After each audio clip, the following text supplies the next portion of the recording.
Please share with your friends. Now, allow me to tell you about Fat Talks.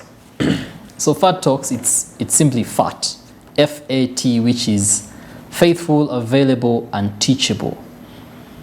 It's a slogan. It's a commitment to people that are faithful, that are available, that are teachable. And every Thursday we meet here to bring you great speakers, to bring you great topics, to bring you exciting things. Last Thursday, we had none other than the CEO, actually the executive director of the Federation of Small and Medium Enterprises Uganda, Mr. John Walugembe, and he was telling us about finance options for startups and SMEs. So those that missed it, you can catch the recording on our Twitter and also the recording from Smart24. And that happened last 16th November. So today we have Kevin. Kevin, welcome. Yes, I'm happy to be here. Thanks for having me, Bran. Happy to see you. You look colorful. You're dressed in a bow tie, an African bow tie. Yes. Those that are on Twitter and can't see him, he's a nice, handsome, dark gentleman dressed in a colorful bow tie. And he'll you're going to get me in trouble with the ladies. With the ladies. Okay. Yeah. They will be fine. Okay. So friends, let me tell you about Kevin. Okay? Now Kevin is an energetic and enthusiastic, right? He's actually very optimistic as well. He's a Ugandan and he has a fervent desire for impacting the world in outstandingly positive ways through innovation and love for humanity. Kevin is the CEO of Zenith Orators, so I can imagine he's very good at public speaking and he has delivered talks and lessons on this.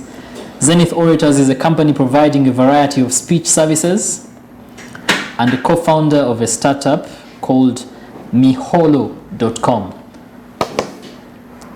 which is an all-events website. He's been working formerly as a quantity surveyor with New Plan, a leading engineering consultancy firm, where he's also served as the manager of the Architectural and Building Services department. He's currently pursuing his MBA from International University of Applied Sciences in Germany. Kevin is also a member of the Rotary family, currently a member of Rotaract Kampala City, where he's serving as the vice president. Oh, Your Excellency, you're very welcome. He's passionate about leadership, public speaking, and you would most likely find him playing a guitar in his free time. His favorite mantra is that if not us, who? If not now, when? That is by Hillel the Elder. Welcome, Kevin. Yes, thank you. Thank you for generously reading my profile. I like the ending part, which always motivates me by reminding us that if not now, then when? And if not us, then who? Which I think fits very well into today's topic, because we're trying to leave the comfort zone, and comfort zone requires a bit of urgency. Yes. And that's when the if not now, when comes in, because it needs a bit of urgency to actually attack those areas in our lives that need to be addressed. Okay. Yes. Well, it's interesting that you begin it that way. If not now, when? Now, when I hear you start with such a quote and the topic that we're discussing today, which is the comfort zone and it being the number one hindrance to growth, in your opinion, what is the comfort zone? What is this so-called comfort zone that people talk about? How does even one know that they are in the comfort zone or that they are being comfortable? Well, that's an interesting question. If you could allow me to answer it with an anecdote. Yes. Just a short anecdote. And once upon a time, there lived a gentleman, so many years ago, before technology came and automobiles and all these things. So we're in a village, and in this village there were predominantly farmers. Now this young man admired a lady, just like any young man would like to admire a lady and hope to marry them. So he admired her so much, and he believed he should marry her. And without wasting time, he wasn't a fool like most of us. He actually approached the lady. lady, and then consequently the father of this lady. Yes. So the father of this lady happened to be a livestock farmer. Yes. And he had a number of bulls and livestock, like you could imagine. And he said to this young man that, well, I'm really flattered that you have interest in marrying my daughter. However, like you understand, I'm a father. I've invested so much resources into this child of mine, and I would like them to have the best life and, most importantly, the best husband. So I'll give you just one simple task. You can see I have so many bulls in this crowd, and I would like to ensure that the husband, or the would-be husband to my daughter, would be not only brave, but also a person who is willing to face a challenge. So all you have to do is grab one of the bulls by the tail. If you grab one of the bulls by the tail, you'll have proven to me that you are brave, courageous, and you can face a challenge, and therefore you will deserve my daughter. So the guy said, oh, I love your daughter so much, and I'm willing to do anything. So let's go, let's have a go at this, right? Yes. So he gets into the corral. The idea was that he opens the corral and then a bull runs out, and then he's supposed to jump and grab the tail of this bull. Oh, wow.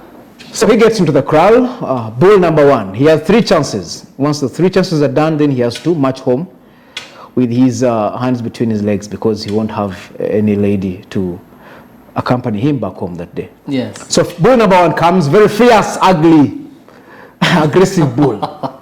Very energetic, as I imagine. And then he thinks to himself, okay, I love this girl, but I also love my life, right? Yes. So when the bull comes, he runs for the fence and just jumps onto the paddock, and then the bull rushes past him. So bull number one is missed.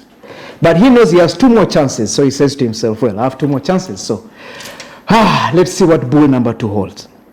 So he goes back, braces himself for bull number 2. They open the paddock again. Bull number 2 rushes out. This one is even more fierce, bigger, and more aggressive than the first bull. And he says, no. There's no I'm losing my life for bull number 2. Yes. So he runs again for the fence and jumps onto the paddock. There goes bull number 2. He takes a deep breath and says, now I have only 1 chance left. I don't want to be a laughing stock. Whatever happens, I really must grab the tail of bull number 2. Number 3 now. Yes, number 3. Yes. Good. You're following. That's very nice. So now he braces all the courage he has, calls on to all the gods in Oz for his entire lineage now, and says, I must grab the tail of bull number 3. Gets onto the paddock one more time. They open the paddock again, and there comes bull number 3. And then you would see a smile on his face, because to his amazement, bull number 3 was much smaller, much more calm, and much more little compared to the first 2 bulls. It was not as ugly and fierce. Not as ugly as fierce. So he says, oh, patience surely favors those that wait. Those that wait. So he braces himself. He knows there's no way he can fail to grab the tail of bull number 3. So bull number 3 passes, and then he jumps, and then mid-air, the smile fades from his face. You could see all the optimism fading from him, because to his realization, mid-air, bull number 3 has no tail. So he falls onto the ground with much despair, with no hope left in him, because bull number 3 actually has no tail. And just like that, he's not able to walk away with the lovely lady. Just like that, he embarrasses himself and becomes a laughingstock of the village. So the comfort zone is where he was for those first 2 bulls. Jumping onto the fence. Jumping onto the fence and fearing to get into the area of discomfort. So the comfort zone, just to use that anecdote, is that area where most of us are in our lives, where we believe that, okay, that job could be better. I could earn more money, but the discomfort of going through the application and being rejected, and then going through the interview phases. The comfort zone is that wonderful lady who sits next to you in office at work, who you see every day when you walk in, but you don't have the guts to tell her. You keep telling yourself, tomorrow will be there. There's the end of your Christmas party. I'll talk to her then. The comfort zone is that idea which has been dangling in your mind repeatedly for the entire year. We are now in the 11th month of the year. But you've been telling yourself next month, next month. So the comfort zone is just that illusion that we are held onto every day because God is so kind to us, He gives us another day to live and another month. So because of that illusion, we keep holding on to this idea that yes, tomorrow will be there. That I can do it next month. I can do it next year. So that really is the comfort zone, an illusion of comfort that prevents us from launching out into the deep, from launching out into an area of risk, from launching out into an area of greater possibility and greater growth. Wow. Thank you. Interesting. Very, very interesting anecdote. Well, I happen to own cows and bulls. So I was trying to picture myself actually jumping to touch the tail of the bulls. To grab the tail. To grab the tail. And I also know that some bulls have lost their tails. So it's an actual reality that holding a bull's tail is calling for death. In law, we call it volenti non fit injuria, when you invite yourself to a place where you can actually be injured. And I wanted to transition, picking from your story of comfort, to just understand the person, Kevin. I mean, the little background that we've seen is that you're a rotoractor, you quantity surveying, you have a history in that. And I wanted to know if you could tell us a bit of your background, where you have studied, what you do, and what, if you've had any bits of comfort zone challenges, or you being a CEO, I imagine you've had to encourage people to not be comfortable or to keep on the lookout for when they are holding onto the fence instead of rushing to grab the bull's tail. Yeah. Okay, thank you, Brian, for that question. I think I would like to narrow the answers to things that relate most to the topic, which is in line with the comfort zone. So I've been fortunate to grow in a family, of course, of a father and mother who have invested resources and also encouragement and a lot of wisdom to ensure that we try and get an optimal kind of atmosphere, an environment to not only grow ourselves as children, but also to grow ourselves as individuals. But if I'm to speak particularly in relation to the comfort zone, I would like to relate to a most recent experience. Like you heard earlier, I used to work as a quantity surveyor. And at some point, I was always running Zenith orators on the side. And like, you know how a side hustle is, it's something you do after 5, eh? Like, oh, okay, now I've handed in my report to my boss. Now let me go to my side hustle. Let me follow up on these clients and see how they're doing. But you see, the challenge with that is exactly what it is, a comfort zone, right? Yes. So the comfort zone in this case is your employment job, where I was fortunate to work with one of the most reputable engineering consultancy firms in Africa. So you can imagine the comfort zone that comes with that. You know, there's a lot of, it's a going concern. You're going to be paid every month and things of the sort. So your side hustle really becomes something that is at the periphery of your mind, something you rarely think about. But then I realized that if I was to grow this passion which I had of Zenith Orators, a company that's invested in public speaking services like public speaking training, emceeing, and things of the sort, I had to take a bold step.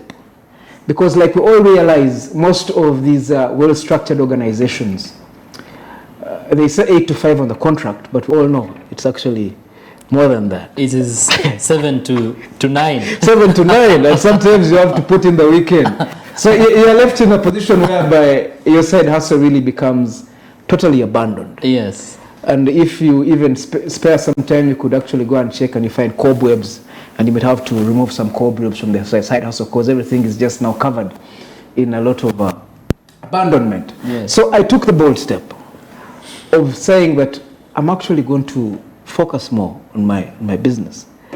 And I recall when I told my dad about how I was going to resign from my employment to focus on Zenith Orators, he was not very amused, him being a person who believes in the structured growing career and then do your master's and then do your PhD. So he wasn't really amused with that. I don't think there's anyone I told that I'm actually transitioning from being an employee of a well-structured going concern like that to And no one welcomed the idea. But where I was, I took the bold step. I resigned from the company, trying to be the next Steve Jobs. You know, all these guys kind of left the normal route of life and then kind of ventured into this unknown area. So I also took that leap of faith. Of course, at that point you have these ideas of, you know, you want to be the next billionaire and you think things will be easy. But guess what? I transitioned from adequate, predictable cash flows to inadequate, unpredictable cash flows. And recently we had a public speaking masterclass, which we held in October. And the projections I had were not met when it came to ground. So what I'm saying here is I've had a good chunk of facing the non-comfort zone, if I'm to call it, because of you resigning from your job and then getting into this area whereby what you predicted to happen is not happening, and then you are stressed out, and then you have so many debts. People are calling you, the landlord is calling you because you don't have the predictable revenue now. Yes. And then you don't have stories to tell the landlord. So it becomes a really uncomfortable area to live in, and at some point you start to ponder and think, but maybe the guys who actually stay, the costs are right, because this side of life is really not the most comfortable, because even your mental health gets challenged.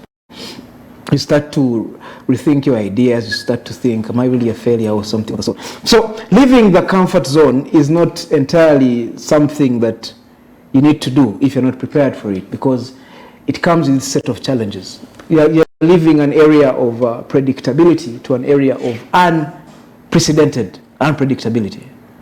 I know.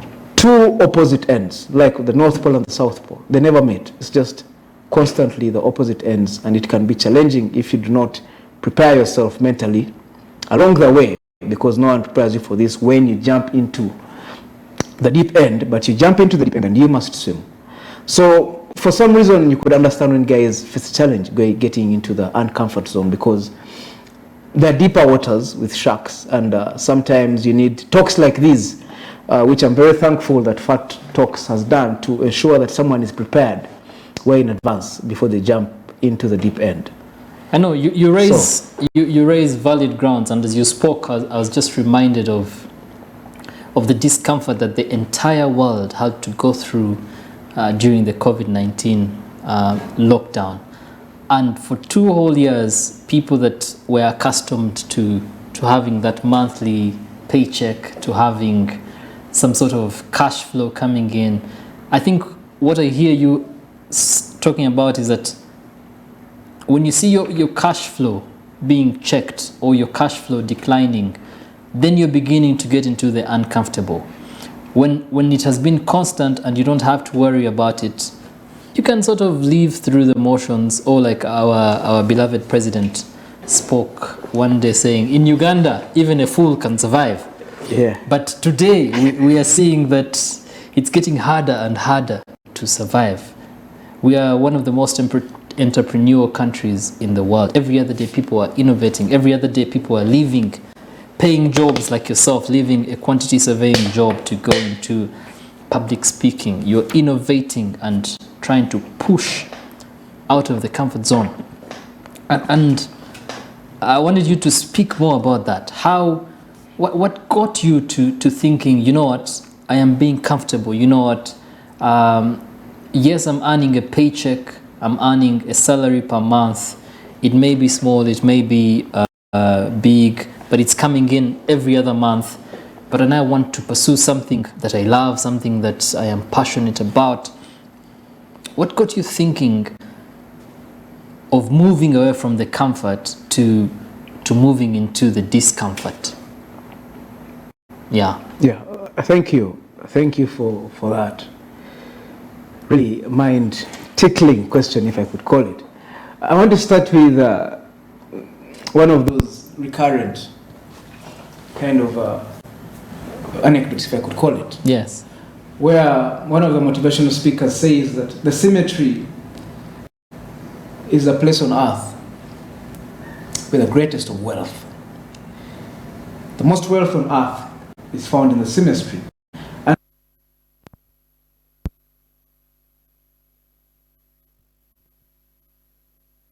the cemetery where you find books that were never written, It's in the cemetery that you find lovers that were never sought. It's in the cemetery that you find cars that were never bought. It's in the cemetery that you find all these amazing things that were never actually pursued. It's where you find the gentleman that failed to touch the tail of the bull. Yeah, I'm sure he's there, most certainly by now. So the cemetery is that books that were never written, business that were never started. Yes. Cemetery, you find innovations that were never given to the world for us to enjoy them. Imagine Nikola Tesla or Thomas Edison had died with their ideas. So it's because of that idea that you could die, you could be in the cemetery with your wealth, deep somewhere in your brain, most likely rotting at the time, or somewhere in your heart, the passions that you had for these ideas. And you'd be rotting with these ideas and adding to the wealth from the cemetery. And yet you would have added that wealth here on earth if you had taken the bold step, if you had taken the leap of faith on yourself to actually pursue those ideas.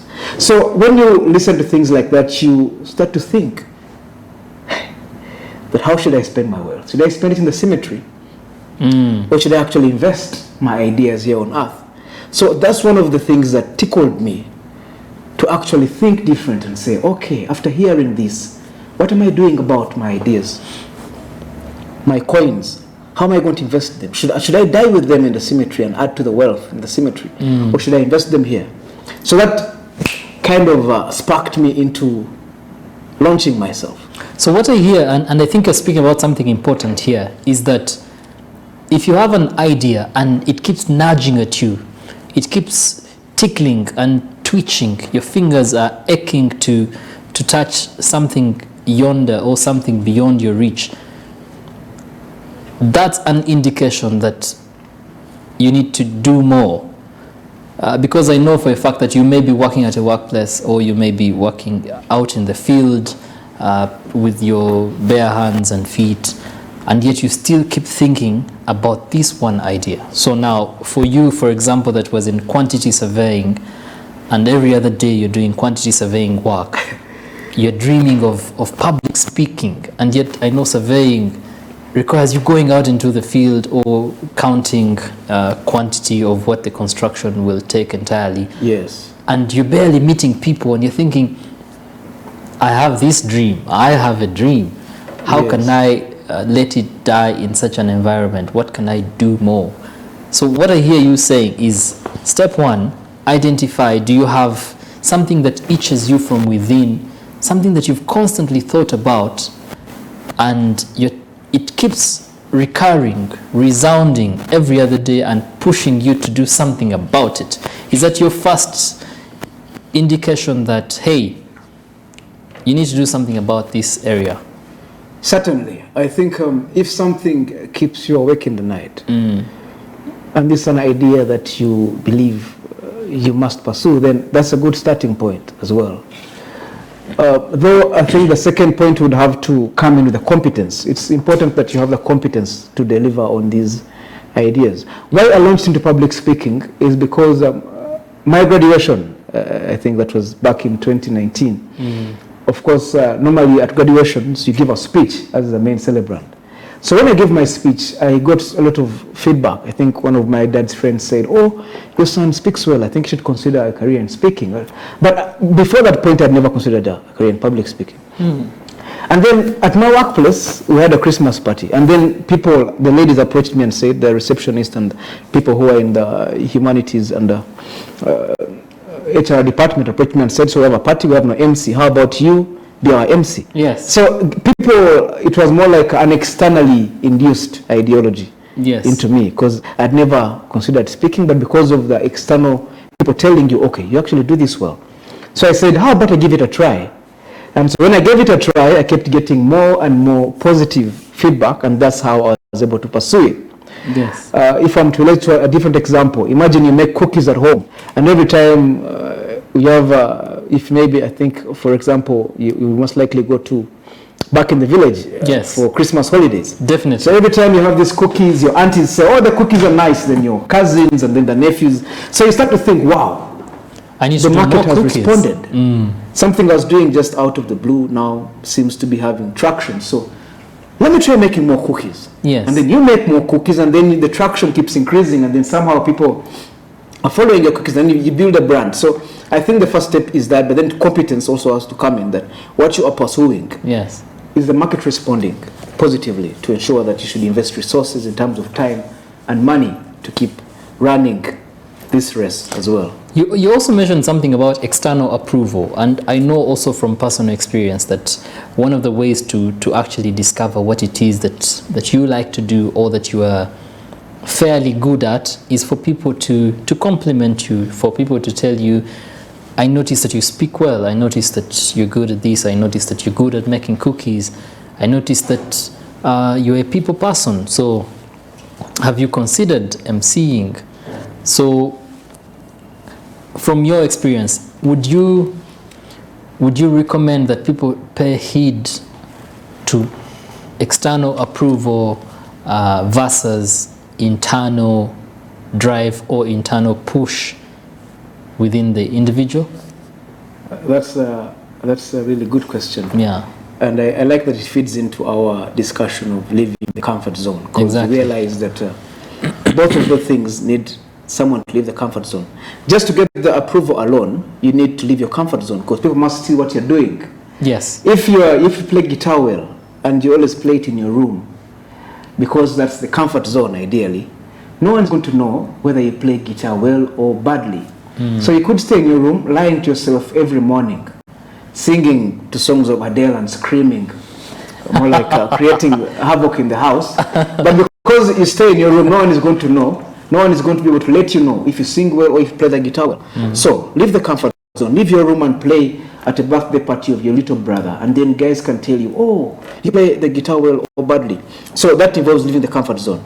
The second thing now, which needs internal conviction, where you asked me between getting the external validation and then also your internal validation, which of these two must you pursue? I think firstly, the external validation must come from a genuine point of view, because often a time here in Uganda especially, if I'm to call it that, we don't like to hurt people. So it's much easier for me to tell Brian that, Brian, you see, your sense of style is good, even if I don't believe Brian's style is good, because I don't want to hurt Brian. So that's why you have to be objective in selecting where the feedback comes from. But for the record, my sense of style is good. Of course it is. That was just an example. Oh, that's a good one. But yeah, so that's why the feedback must come from a variety of sources. Let my sister tell me I speak well, my sister. Then I go to work. Then a rare person who I've never met before tells me, wow, Brian, your ties are always nice. Where do you get your ties from? And then I leave that place, I go to the market. Then someone in the market tells me, someone who cares nothing about me, who I care nothing about, tells me also an opinion about the same tie. That's most likely, that means that feedback is most likely genuine. Yes. Because my sister, who I met, say, my sister, she wants data at night. She might be lying to me, right? So that one, you take it with a grain of salt and say, she could be lying to me. But then I can't, my workmates and then this lady in the market all can't be lying to me. Yes. So when you average that data and aggregate it, it most likely comes from a genuine point of view. So how you get your data is very important. Especially parents now. I think we live in an era where now even the kid who is the last in a race gets a medal. Yes. So you can see we live in an era where there's a lot of skewed feedback. Fair feedback is not genuine. Yeah, yes. The systems now are more liberal, so there's a lot of lies that are going to come in. So a parent could tell you, oh, please go and play basketball. Yet you know it within yourself that at school, you're the worst player of basketball, but your parents keep encouraging you. So you have to be objective in how you get your feedback. And then getting into the conviction area. So once you are sure that the feedback you are getting from the market is genuine, you're getting it from a different data points, from a friend, a sister, and then a workmate. So these guys are all unrelated and they're giving you the same feedback. Now you can sit within yourself and say, okay, from all the market feedback I've got, how can I design a strategy to get into the market with this feedback, and also design a unique value proposition whereby I'll stand out in the market, I'll be unique, and I'll also be able to have traction. Wow. To grow a brand and also grow my profits if you're trying to pursue a business line of sorts. I like that you've pointed out a systematic way to sort of decipher validation. If you have different sources, different unrelated people, I mean, it cannot be a coincidence that you've had someone on the street, someone in the bank, someone in the market telling you the exact same thing about a skill that they have seen within you, or an attribute, or just something different. I think what I hear you saying is that we need to be more in tune with our environment and the people that we relate with. But more importantly, we need to relate with people. We need to showcase your talent. You need to showcase your skill set in various environments for you to say, I think I can carve a career out of this unique thing that it is to me. And I want us to transition, because we've been speaking about the comfort zone and it being the number one hindrance to growth. I want us to transition and start to talk about growth. What does growth look like? But before we get into the growth, I just will be having a short break, and I just wanted to remind us that the Fidelis Leadership Institute has been happening, and there's a cohort that will be graduating tomorrow, December 2nd, and we really give a special shout of praise and congratulations to them. Congratulations to the people that will be doing the graduation ceremony happening tomorrow. That is the FAT Fellowship. I also know that the next cohort will be starting February 2nd, February 2024. So those that are interested in doing the fellowship with the Fidelis Leadership Institute, please do sign up. You could ask any questions on our Twitter, on our handle, on our LinkedIn, and they can quickly respond to you. So for now, we'll have a 2-minute break, and then when we return, we'll be answering a very important question, and you should be thinking about it, Kevin. We have a culture here where we ask you to mention one truth and 2 lies.